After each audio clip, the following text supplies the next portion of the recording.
نظر الله وجوها لم تزل مثل السحاب. بسم اللہ الرحمن الرحیم. کتاب شروع کرنے سے پہلے دعا پڑھ لیتے ہیں.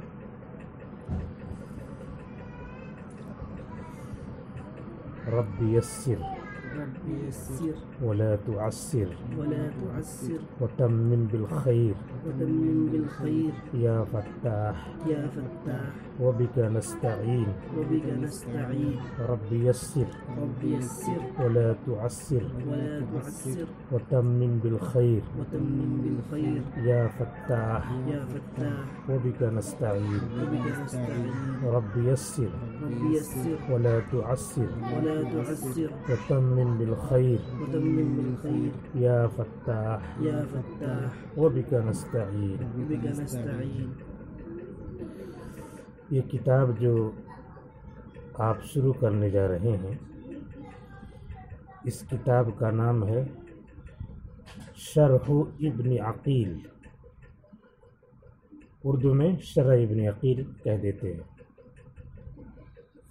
یہ کتاب فن نحو میں ہے. عربی پڑھنے کے لیے، عربی بولنے کے لیے، عربی سمجھنے کے لیے، یا یوں کہہ سکتے ہیں کہ حدیث شریف سمجھنے کے لیے، قرآن کریم سمجھنے کے لیے دو فن کی بہت زیادہ ضرورت پڑتی ہے. ایک فن ہے فن نحو، دوسرے فن صرف. تو فن صرف ہمارے درس نظامی میں عربی دوم تک مکمل ہو جاتا ہے، علم الصیغہ پر مکمل ہو جاتا ہے. اور فن نحو عربی چہارم تک اسے پڑھایا جاتا ہے. آپ حضرات چہارم میں ہیں اور فن نحو کی آخری کتاب آپ کو پڑھائی جا رہی ہے. اس کتاب کا نام ہے شرح ابن عقیل. یہ کتاب دو کتابوں کا مجموعہ ہے.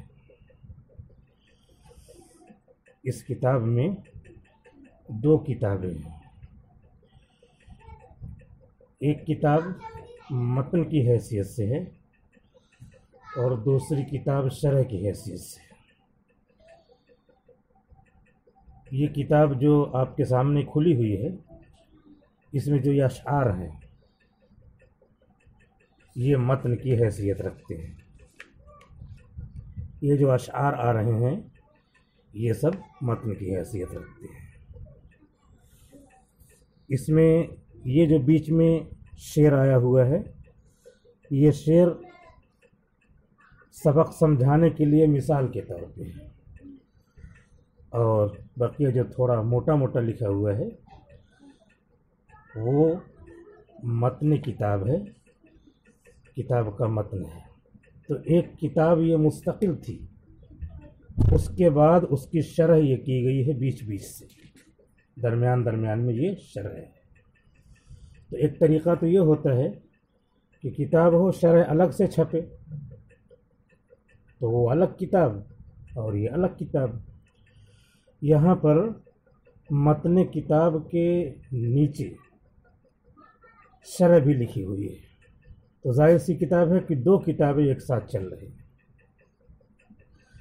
تو جو اشعار ہیں، ان اشعار کو جس کتاب میں جمع کیا گیا ہے الگ سے، اس کا نام ہے الفیۃ ابن مالک. اس کا نام ہے الفیۃ ابن مالک، ابن مالک کی الفیہ. ابن مالک رحمۃ اللہ علیہ اس کے مصنف ہیں اور اس میں انہوں نے 1000 اشعار نحو کے جمع کیے ہیں. تو الفن کے معنی 1000، الفیتن ایسی کتاب جس میں 1000 باتیں ہوں. حدیث کی 1000 باتیں ہوں تو حدیث کی الفیہ ہو جائے گی. نحو کی 1000 باتیں ہیں اس میں تو یہ نحو کی الفیہ ہے. تو ساری نحو کی باتوں کو، جس کو مختصر انداز میں ہم لوگ چھوٹی کتابوں میں پڑھتے ہیں، فارسی میں ہے نحو میر، اس میں پڑھ لیتے ہیں، ہدایت النحو ہے اس میں پڑھ لیتے ہیں۔ تو ان ساری باتوں کو اپنے انداز سے، قواعد کو اپنے انداز سے ابن مالک نے، جن کا نام ہے محمد ابن مالک، انہوں نے 1000 اشعار میں سب کو جمع کر دیا ہے۔ 1000 اشعار میں سب کو جمع کر دیا ہے۔ تو انہی 1000 اشعار کی تشریح مصنف جو اس کتاب کے ہیں انہوں نے کی ہے۔ تو اس کی تشریح کیا ہے تو ظاہر سی بات ہے وہ شرح ہو گئی، اور جس نے شرح کیا ہے وہ ابن عقیل کے نام سے مشہور ہے۔ تو ابن عقیل کی شرح، تو ابن عقیل کی شرح اسی اشعار کے نیچے نیچے ہے۔ تو اب شرح اور متن دونوں کا مجموعہ بولا جاتا ہے شرح ابن عقیل۔ حالانکہ شرح ابن عقیل جب بولا جائے گا تو صرف شرح ہی کا نام ہونا چاہیے، لیکن متن کا نام بھی جو ہے ملا کر کے، شرح اور متن دونوں ملا کر کے بولا جاتا ہے۔ تو یہ کتاب شرح ابن عقیل جسے ہم پڑھنے جا رہے ہیں، اس کا یہ مختصر سا تعارف ہے۔ تو اصل کتاب شرح ابن عقیل کہلاتی ہے، اور الفیہ جو 1000 اشعار ہیں اس کی شرح کیا ہے ابن عقیل نے۔ ابن عقیل کا نام بھی یاد رکھنا چاہیے، امتحان میں مصنف کے حالات میں نام تو آ ہی جاتا ہے۔ تو نام ہے ان کا عبداللہ ابن عقیل، کتاب کے سر ورق پر لکھا ہوا ہے۔ آپ جہاں بھی کہیں ہوں اور آن لائن آڈیو سنیں گے تو اگر کتاب ہاتھ لگے، اور یہاں جامعہ اس کا اہتمام بھی کرے گا کہ وہاں پہ کتاب آپ کے سامنے آ جائے اسکرین پر، تو کتاب کے سر ورق پہ نام لکھا ہوا ہے عبداللہ ابن عقیل، پڑھیں گے اس کو۔ قاضی القضاة بہاء الدین عبداللہ ابن عقیل العقیلی المصری الحمدانی۔ یہ جو مصنف ہیں عبداللہ ابن عقیل، یہ اپنے زمانے میں بہت ماہر تھے فن نحو میں۔ اتنے ماہر تھے کہ ان کے بارے میں مشہور تھا کہ اس وقت آسمان کے نیچے اور زمین کے اوپر ان سے زیادہ فن نحو میں کوئی ماہر ہے ہی نہیں۔ تو یہ عربی میں بھی مقولہ چلا آیا، اور کتاب کے شروع میں جو اصل کتاب ہے اس میں سر ورق پہ لکھا بھی ہے ما تحت ادیم السماء انحا من ابن عقیل، عبداللہ ابن عقیل سے زیادہ نحو جاننے والا، انحا اس میں تفضیل، نحو جاننے والا آسمان کے نیچے زمین کے اوپر کوئی اور نہیں ہے۔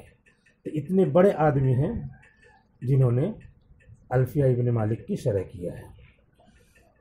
اسی کو ہمارے نصاب میں درس نظامی میں داخل کیا گیا ہے، اور ہندوستان کے بیشتر مدارس میں آخری سال میں، چہارم میں، کہیں کہیں پنجم میں یہی کتاب پڑھائی جاتی ہے۔ ہم نے بھی یہی کتاب پڑھی ہے، شرح جامی کی جگہ پہ شرح ابن عقیل۔ تو اس کتاب میں کیا ہے یہ جاننے کے بعد پھر سمجھ میں آ جائے گا۔ تو اس کتاب میں یہی خلاصے کے طور پہ ہے کہ یہ 2 کتابوں کا مجموعہ ہے، الفیہ ابن مالک جو اشعار کی شکل میں ہے، اور انہی اشعار کی شرح کیا ہے علامہ عبداللہ ابن عقیل نے، اسی کو ہم شرح ابن عقیل شارٹ کٹ میں بول دیتے ہیں، شرح ابن عقیل۔ اور یہ فن نحو کی کتاب ہے۔ فن نحو مضبوط ہونا چاہیے قرآن فہمی، حدیث فہمی کے لیے۔ تو اب جب یہ معلوم ہو گیا کہ اس کتاب میں نحو ہے، تو نحو کو اب شروع کر دیتے ہیں۔ اب نحو میں کیا ہوتا ہے؟ نحو میں ایسے اصول و قواعد ہوتے ہیں جن کی مدد سے آدمی عربی الفاظ کو جوڑ کر زیر زبر پیش کو صحیح پڑھتا ہے۔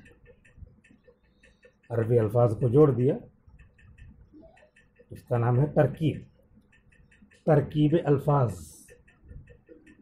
کے بعد زیر زبر پیش یعنی خطأ لفظی سے بچا جاتا ہے۔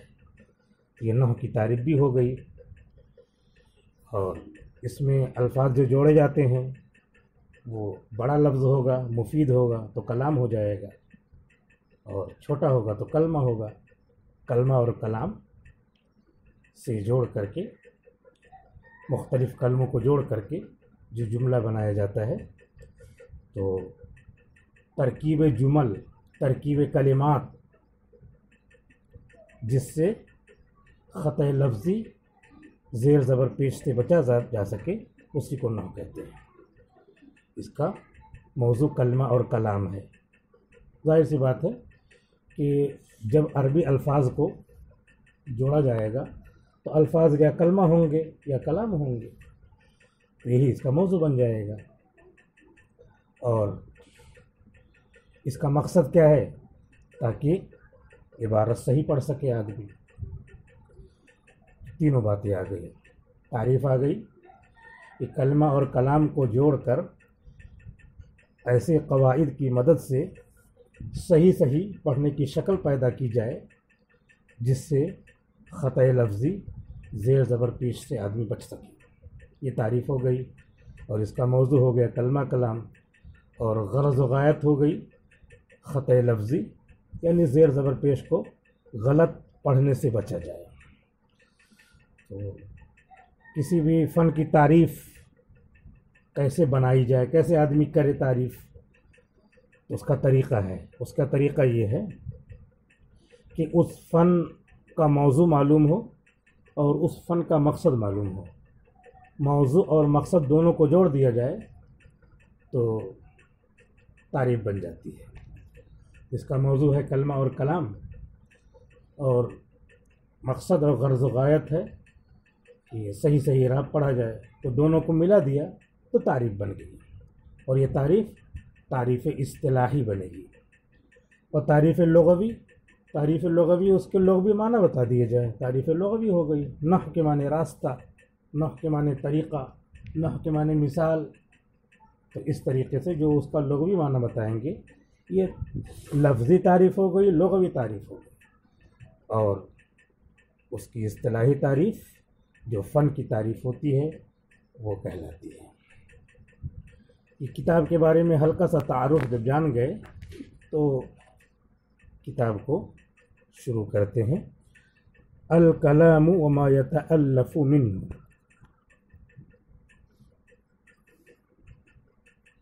یہ عنوان دیا ہے۔ جامعہ میں سلیکٹڈ لیسنز کو داخل کیا گیا ہے، منتخب اسباق کو۔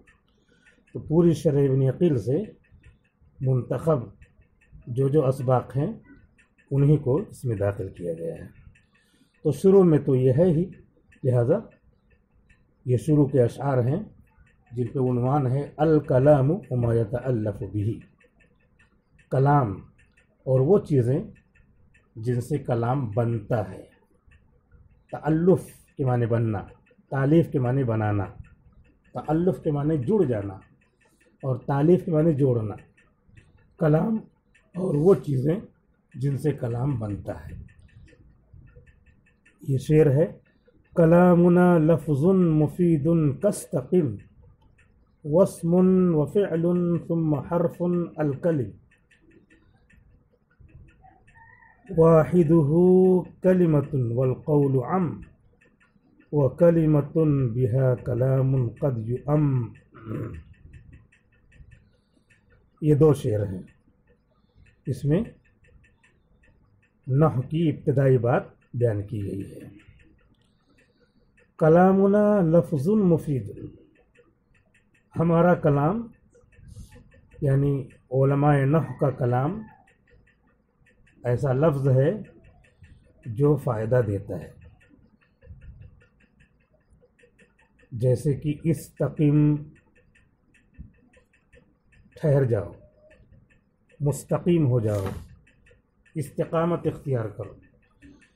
ہمارا کلام یعنی علماء نحو کا کلام ایسا لفظ ہے جو فائدہ دیتا ہے جیسے کہ استقیم، استقیم، حمزہ وصلی ہے گر جائے گا، واسم وفعل ثم حرف الکلم، اور اسم اور فعل پھر حرف یہ کلم کہلاتے ہیں،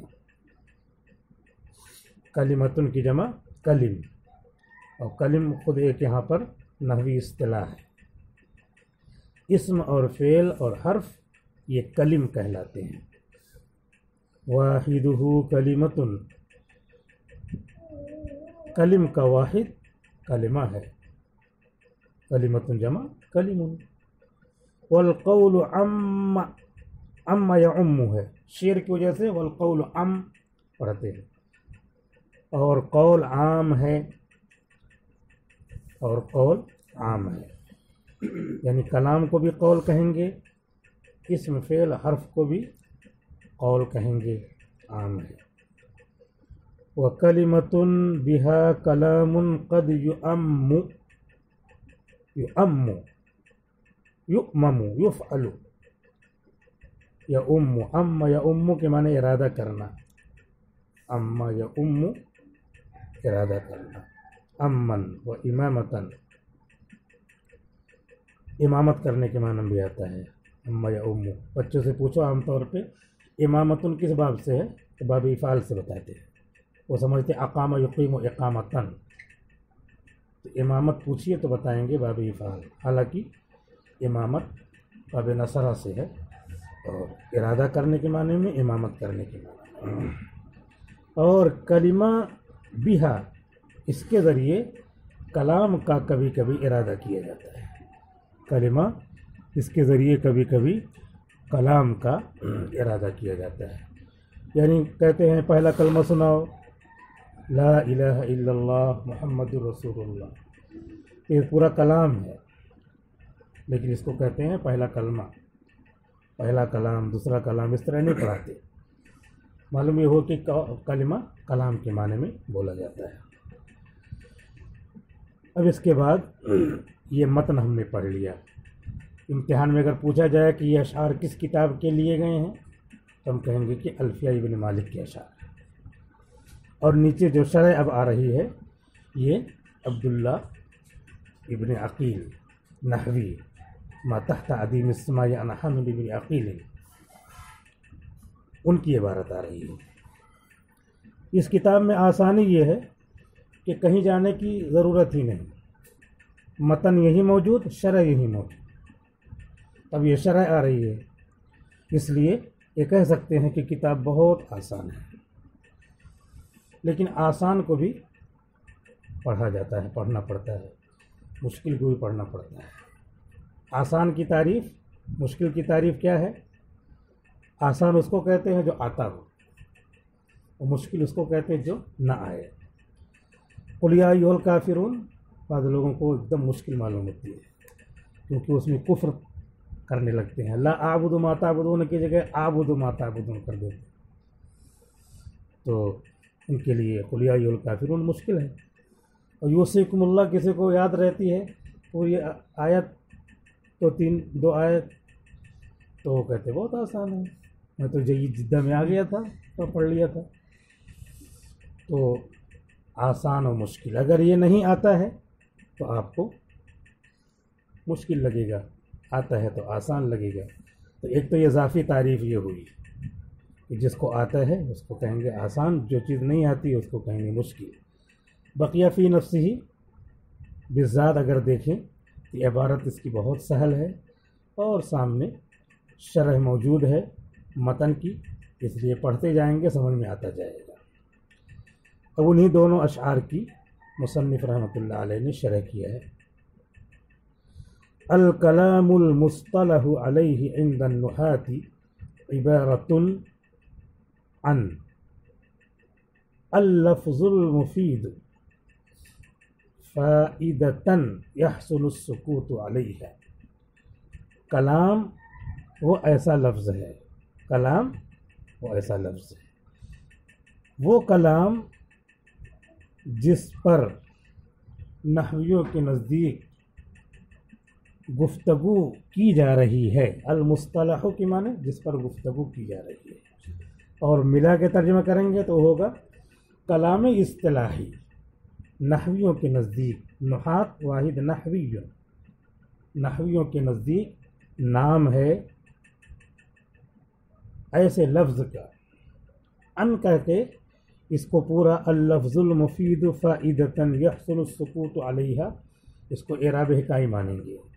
تو پھر اس کو ان اللفظی زیر دینے کی ضرورت نہیں رہے گی.